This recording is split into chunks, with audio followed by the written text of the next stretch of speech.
না, আসলেই তো এটা খুবই ন্যক্কারজনক ঘটনা যে বাংলাদেশ পীর আউলিয়াদের দেশ। বাংলাদেশের ইসলাম এসছে তাদের হাত ধরে।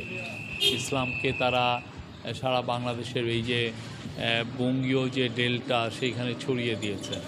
তো এখন তাদের হাত দিয়ে যে ইসলাম এসছে তাদের অনেকের মাজার আছে, এখানে উরস হয়, ইসালে সওয়াব হয়, হ্যাঁ, অনেক ধরনের মাহফিল হয়।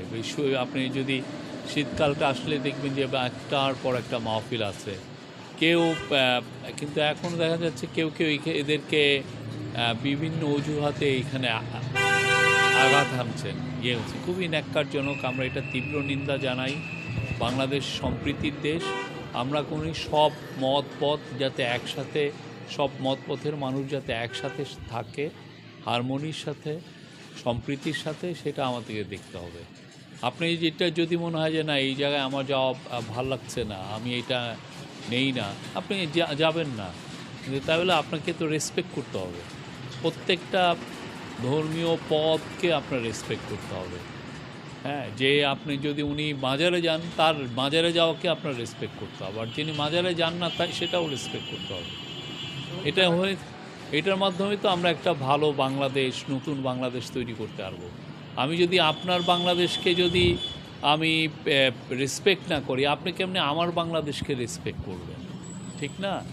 আমার বাংলাদেশে আছে আমি মাজারে যাই, আপনার বাংলাদেশে আপনি মাজারে যান না। হ্যাঁ, কিন্তু আমরা তো সবাই মিলে তো বাংলাদেশ, পুরোটা মিলেই তো আমি বাংলাদেশ। তা আমরা সবাই সবাইকে রেসপেক্ট করব, এটাই আমরা চাই। এটা খুবই ন্যক্কারজনক ঘটনা যে গত বছর এই কালুসার মাজারে, এই মাজারটা ব্রিটিশ আমলের একটা মাজার, কালুসার মাজারে একটা ভাঙচুর হয়েছিল। এখন ওনারা আবার এই মাজারটাকে আবার সংস্কার করেছেন গত বছরের পর। এই বছরে যে গতকাল ওনারা একটা ওরসও করেছেন, প্রায় 1000 জন এসেছিলেন, সবাই দোয়া মাহফিল করেছেন। আমরা চাই বাংলাদেশে সব ধরনের মানুষ, সব মত পথের মানুষ সম্প্রীতির সাথে বসবাস করুক।